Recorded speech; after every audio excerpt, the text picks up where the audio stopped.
नमस्कार दोस्तों। Uttar Pradesh police constable भर्ती परीक्षा के लिए सामान्य ज्ञान का यह प्रैक्टिस सेट 11 है और इसमें हम सभी महत्वपूर्ण 38 प्रश्नों को देखेंगे। तो आइए दोस्तों, हम शुरुआत करेंगे अपने पहले प्रश्न से।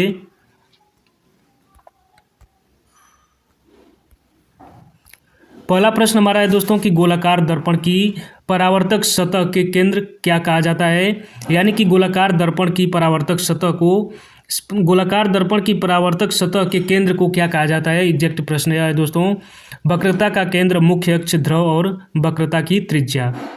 तो दोस्तों इस प्रश्न का जो राइट आंसर होगा वह विकल्प सी, यानी कि उसको क्या कहा जाता है दोस्तों, ध्रुव यानी कि पोल कहा जाता है। गोलाकार दर्पण की परावर्तक सतह के केंद्र को ध्रुव कहा जाता है। गोलीय दर्पण के एक तल पर चांदी अथवा मरकरी की पॉलिश करके उनके ऊपर लाल रंग यानी कि आयरन ऑक्साइड FeO का पेंट कर दिया जाता है। प्रश्न नंबर 2 देखेंगे कि सर्वोत्तम गुणवत्ता वाला कोयला जिसमें 80% से 90% कार्बन होता है वह कहलाता है पिट, बिटुमिनस, लिग्नाइट और एंथ्रासाइट। बहुत ही महत्वपूर्ण प्रश्न दोस्तों ज्योग्राफी का। तो आप बताएंगे कि सर्वोत्तम गुणवत्ता वाला कोयला जिसमें 80% से 95% कार्बन होता है वह है। तो दोस्तों इस प्रश्न का जो राइट आंसर है वह विकल्प डी, यानी कि उस कोयले को दोस्तों एंथ्रासाइट कोयला कहा जाता है। एंथ्रासाइट कोयला सबसे उच्चतम रैंक का सर्वोत्तम गुणवत्ता वाला कोयला होता है और इसमें उच्च ऊर्जा सामग्री, उच्च कार्बन प्रतिशत 85 से 95% और कम नमी या वाष्पशील पदार्थ होते हैं। यानी कि यहाँ पर इसमें सबसे कम मिलावट होती है और यह कोयला सबसे सर्वोत्तम क्वालिटी का होता है। कौन सा दोस्तों, एंथ्रासाइट। प्रश्न नंबर 3 देखेंगे कि निम्नलिखित में से कौन से सूक्ष्म जीव के कारण प्लेग होता है। जीवाणु, प्रजीवण जिसको प्रोटोजोआ, कवक और वायरस यानी कि विषाणु। तो दोस्तों इस प्रश्न का जो राइट आंसर है वह विकल्प यानी कि जीवाणु जिसको हम बैक्टीरिया कहते हैं। जीवाणु नामक सूक्ष्म जीव के कारण प्लेग रोग होता है। प्लेग एक प्रकार का इन्फेक्शन है जो पर्सिनिया पेस्टिस नामक बैक्टीरिया के कारण होता है। तो दोस्तों आप जो है प्लेग के बारे में, तो प्लेग जो है किस बैक्टीरिया के कारण होता है दोस्तों, उसका नाम है पेर्सिनिया। थोड़ा सा दोस्तों लिखने में दिक्कत होती है इस मोबाइल में, तो आप सुनने का प्रयत्न कीजिएगा। पेर्सिनिया पेस्टिस याद रखेंगे आप, पेर्सिनिया पेस्टिस प्लेग के जीवाणु का नाम होता है। प्रश्न नंबर 4 देखेंगे कि निम्नलिखित में से कौन से विषाणु के कारण लघु मसूरिका यानी कि चिकन पॉक्स होता है, जिसको गांव की भाषा में दोस्तों छोटी माता बोलते हैं, चिकन पॉक्स। तो यहाँ पर इस प्रश्न का जो राइट आंसर है दोस्तों वह क्या होगा। इस प्रश्न का जो दोस्तों राइट आंसर है वो विकल्प डी, यानी कि वेरिसेला जोस्टर विषाणु। वेरिसेला जोस्टर वायरस जो है इसका प्रमुख कारण होता है दोस्तों।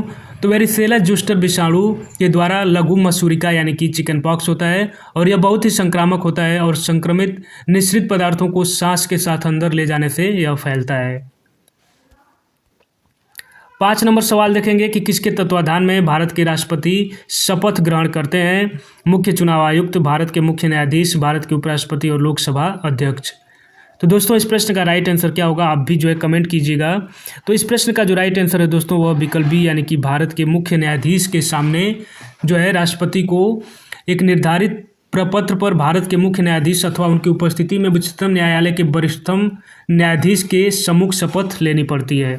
इसको दोस्तों राष्ट्रपति को किसके सामने, भारत के मुख्य न्यायाधीश, और अगर वह अनुपस्थित हैं तो सुप्रीम कोर्ट के जो वरिष्ठ सदस्य होंगे उनके सम्मुख शपथ लेनी पड़ती है।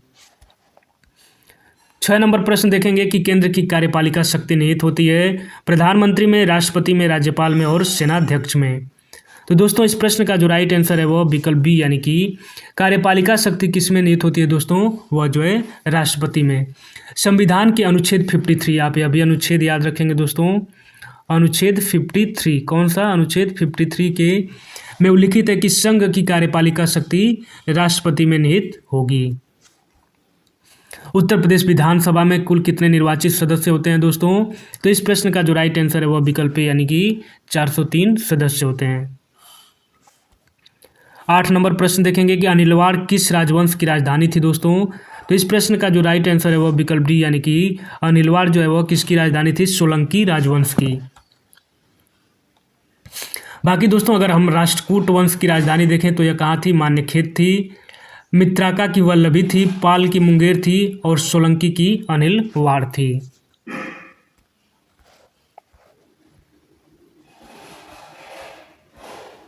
अब दोस्तों अगला प्रश्न देखेंगे कि भारत की प्राचीन राजधानी थी कहाँ थी दोस्तों।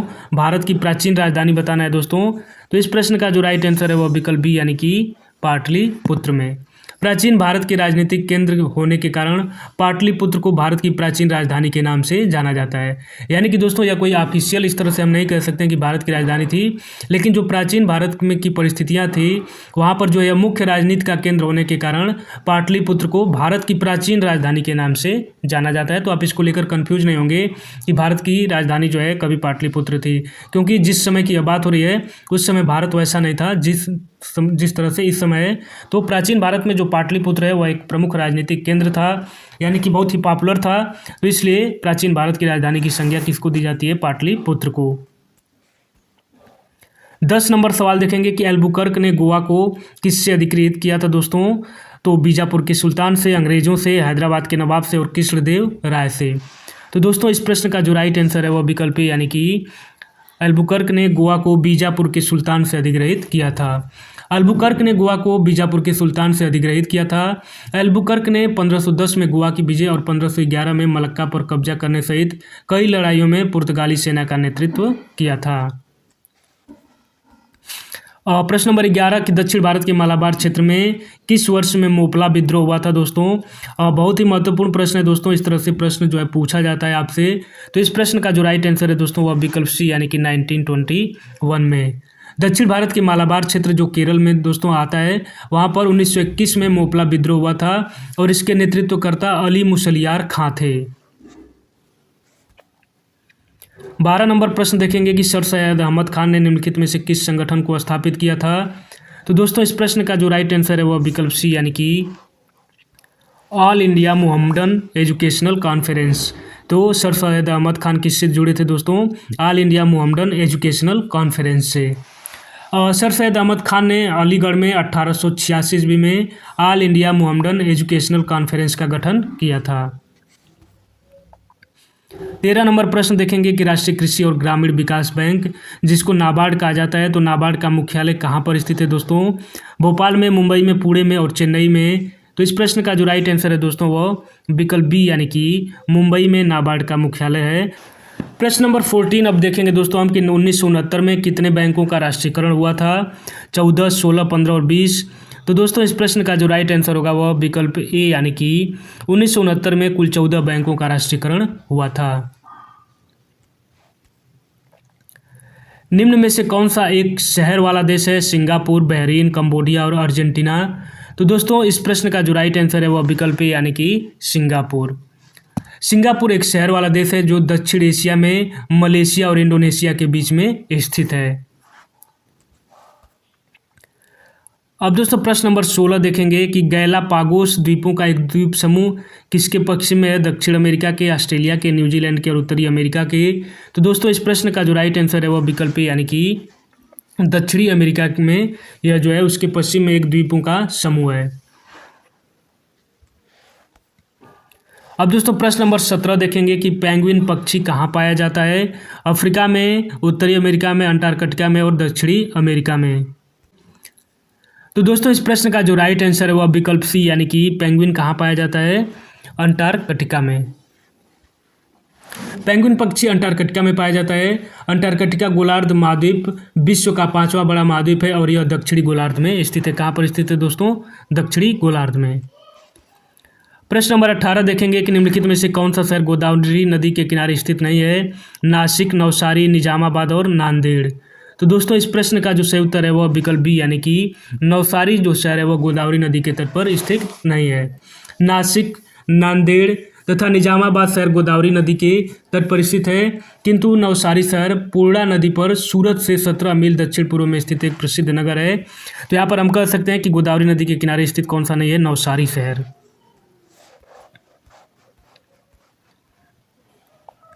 अब प्रश्न नंबर 19 देखेंगे कि जारवा किस क्षेत्र के आदिवासियों की एक जाति है? हिमालय, श्रीलंका, लक्षद्वीप और अंडमान द्वीप। तो दोस्तों इस प्रश्न का जो राइट आंसर है वो विकल्प डी यानी कि जारवा जो एक आदिवासी समुदाय है वह कहाँ पाया जाता है दोस्तों, अंडमान द्वीप पर। जारवा जो है भारत के अंडमान एवं निकोबार द्वीप समूह की एक प्रमुख जनजाति है और इस जनजाति का संबंध निग्रीटो समुदाय से है। 1919 में अधिसूचित सूचना के द्वारा इसे ट्राइबल रिजर्व एरिया घोषित किया गया था। प्रश्न नंबर 20 देखेंगे कि भारत की जनसंख्या के इतिहास में किन दशकों को जनसंख्या विस्फोट की अवधि कहा जाता है। तो दोस्तों इस प्रश्न का जो राइट आंसर है वह विकल्प डी यानी 1951 से 1981 की अवधि को। भारत की जनसंख्या के इतिहास में 1951 से 1981 के दशकों को भारत में जनसंख्या विस्फोट की अवधि के रूप में जाना जाता है, यानी कि इस दौरान भारत की जनसंख्या में अप्रत्याशित वृद्धि देखी गई थी। इलाहाबाद विश्वविद्यालय की स्थापना किस वर्ष की गई थी दोस्तों। तो इस प्रश्न का जो राइट आंसर है वह विकल्प बी यानी कि 1887 में। इलाहाबाद विश्वविद्यालय की स्थापना 23 सितंबर 1887 में हुई थी और यह भारत के चौथे सबसे पुराने विश्वविद्यालय में से एक है और इसे पूर्व का ऑक्सफोर्ड भी कहा जाता है। उत्तर प्रदेश के वर्तमान मुख्यमंत्री योगी आदित्यनाथ किस संप्रदाय से संबंधित हैं दोस्तों। तो इस प्रश्न का जो राइट आंसर है वह विकल्प बी यानी कि योगी आदित्यनाथ किस संप्रदाय से जुड़े हैं दोस्तों, नाथ संप्रदाय से जुड़े हुए हैं। योगी आदित्यनाथ का नाम जो मूल नाम है दोस्तों वो अजय सिंह बिष्ट है और इनका जन्म 5 जून 1972 में उत्तराखंड के पौड़ी गढ़वाल जिले में हुआ था। 23 नंबर प्रश्न देखेंगे कि आगरा की मोती मस्जिद का निर्माण किसके द्वारा करवाया गया दोस्तों, अकबर, औरंगजेब, शाहजहां और दारा शिकोह। तो दोस्तों इस प्रश्न का जो राइट आंसर है वह विकल्प बी यानी कि आगरा में जो मोती मस्जिद का निर्माण शाहजहां के द्वारा करवाया गया था। आगरा किले में स्थित मोती मस्जिद का निर्माण शाहजहां ने करवाया था और मोती मस्जिद को पर्ल मॉस्की की उपाधि भी दी गई है। उत्तर प्रदेश सरकार का संवैधानिक प्रमुख कौन होता है दोस्तों, मंत्रिपरिषद, राज्यपाल, मुख्यमंत्री और विधानसभा के अध्यक्ष। तो इस प्रश्न का जो राइट आंसर है वह विकल्प सी यानी कि उत्तर प्रदेश सरकार का संवैधानिक प्रमुख कौन है दोस्तों, वह जो है उत्तर प्रदेश का राज्यपाल होता है। संयुक्त राष्ट्र महासभा के अध्यक्ष के पद पर चयनित प्रथम भारतीय का नाम क्या था दोस्तों, JB कृपलानी, जवाहरलाल नेहरू, डॉक्टर राजेंद्र प्रसाद और श्रीमती विजया लक्ष्मी पंडित। तो दोस्तों इस प्रश्न का जो राइट आंसर है वह विकल्प डी यानी कि श्रीमती विजया लक्ष्मी पंडित जो है वह संयुक्त राष्ट्र महासभा के अध्यक्ष के पद पर चयनित होने वाली प्रथम भारतीय थी। संयुक्त राष्ट्र महासभा के अध्यक्ष पद पर चयनित प्रथम भारतीय श्रीमती विजया लक्ष्मी पंडित 1953 में उनका चयन हुआ था, वह थी। और संयुक्त राष्ट्र महासभा के अध्यक्ष पद 2021-22 मालदीव के विदेश मंत्री अब्दुल्ला शाहिद को 76वें सत्र के लिए नियुक्त किया गया है। तो दोस्तों आप विजया लक्ष्मी पंडित के बारे में क्या जानते हैं, क्या आप जानते हैं कि यह जो है जवाहरलाल नेहरू जी की बहन थी, कौन, श्रीमती विजया लक्ष्मी पंडित। प्रश्न नंबर 26 देखेंगे कि भारत का सिलिकॉन वैली कहाँ पर है, नई दिल्ली, चेन्नई, बेंगलुरु और हैदराबाद। तो दोस्तों इस प्रश्न का जो राइट आंसर है वो विकल्प सी यानी कि भारत का सिलिकॉन वैली किसको कहा जाता है दोस्तों, यह जो है बेंगलुरु को कहा जाता है। कर्नाटक राज्य की राजधानी बेंगलुरु को भारत की सिलिकॉन वैली के नाम से जाना जाता है। उचित परिवेश एवं संसाधनों के कारण यहाँ पर सर्वाधिक सूचना प्रौद्योगिकी कंपनियां स्थापित हैं, जिसके कारण इसे USA की सिलिकॉन वैली के तर्ज पर इसे भारत की सिलिकॉन वैली कहा जाता है। 27 नंबर प्रश्न देखेंगे कि वेनेजुएला की राजधानी है दोस्तों कहाँ पर। तो इस प्रश्न का जो राइट आंसर है दोस्तों वह विकल्प डी यानी कि काराकस। तो दोस्तों वीडियो में आगे बढ़ने से पहले मैं आप सभी को बता दूं कि अगर आप उत्तर प्रदेश पुलिस कांस्टेबल भर्ती परीक्षा की तैयारी कर रहे हैं तो उसके लिए जो है सामान्य ज्ञान का प्रैक्टिस सेट है और हिंदी का भी practice set exam first channel पर चलाया जा रहा है। तो आप सभी दोस्त जो है चैनल से जुड़ेंगे, वीडियो को लाइक करेंगे और आप सभी साथियों से मेरा आग्रह है कि आप सभी लोग जो है वीडियो को अगर आप देखते हैं तो प्लीज़ चैनल को भी सब्सक्राइब कर दीजिए, वीडियो को लाइक कीजिए और अपने दोस्तों के बीच में भी इस चैनल को शेयर कीजिए। यहाँ पर दोस्तों उत्तर प्रदेश पुलिस कांस्टेबल भर्ती परीक्षा, RRB ग्रुप 2, UP SSC, लेखपाल आदि परीक्षाओं की तैयारी जो है वह निःशुल्क करवाई जाती है। तो आप सभी जो है क्वेश्चन आंसर के इस सीरीज में जुड़ेंगे और अपनी तैयारी को मजबूत करेंगे। 28 नंबर सवाल देखेंगे कि अनिर्बान लाहिड़ी मास्टर्स में अपनी दूसरी उपस्थिति दर्ज कराने के लिए इंतजार कर रहे हैं और यह किस खेल के खिलाड़ी हैं। तो दोस्तों इस प्रश्न का जो राइट आंसर है वह विकल्प यानी कि अनिर्बान लाहिड़ी किसके खिलाड़ी हैं दोस्तों, गोल्फ के खिलाड़ी हैं। अनिर्बान लाहिड़ी एक भारतीय प्रोफेशनल गोल्फर हैं और इन्होंने वर्ष 2016 के ग्रीष्मकालीन ओलंपिक खेलों में क्वालिफाई किया था, लेकिन भारत के लिए पदक जीतने से चूक गए थे। तो यह क्या खेलते हैं दोस्तों, गोल्फ खेलते हैं। कौन सा अग्निशमन अभिकारक ओजोन के लिए हानिकारक होता है दोस्तों? कार्बन डाइऑक्साइड, अमोनिया, CFC यानी कि क्लोरोफ्लोरोकार्बन और हेलान। तो दोस्तों इस प्रश्न का जो राइट आंसर है वह विकल्प डी यानी कि हेलान जो है वह हानिकारक होता है। हेलान अक्रिय गैस है जिसे अग्निशमन यंत्र में प्रयोग किया जाता है, परंतु आजकल ये ओजोन परत को हानि पहुंचाने के कारण भी चर्चित है। तो आप जो इसको याद रखेंगे दोस्तों, हेलान।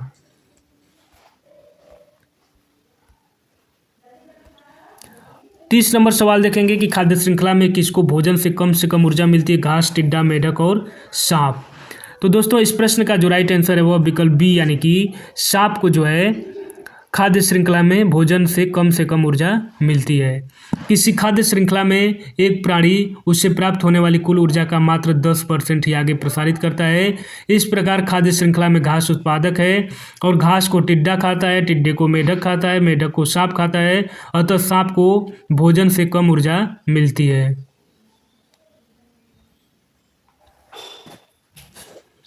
प्रश्न नंबर 31 देखेंगे कि उत्तर प्रदेश के राजकीय चिन्ह में नहीं है। यहाँ पर बताना है कि उसके राजकीय चिन्ह में क्या नहीं है। मछलियाँ तो हैं, धनुष भी है, तीर है, परंतु मोर नहीं है।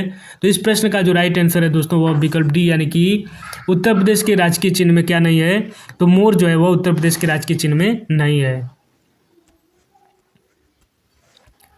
प्रश्न नंबर 32 देखेंगे कि उत्तर प्रदेश के निम्नलिखित जिलों को उत्तर से दक्षिण के क्रम में सही अनुक्रम है दोस्तों, यह बताना है।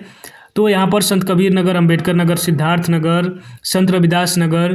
तो दोस्तों इस प्रश्न का जो राइट आंसर है वह विकल्प बी यानी कि उत्तर से जो दक्षिण का क्रम है दोस्तों वह सबसे पहले सिद्धार्थ नगर, फिर संत कबीर नगर, अंबेडकर नगर और संत रविदास नगर।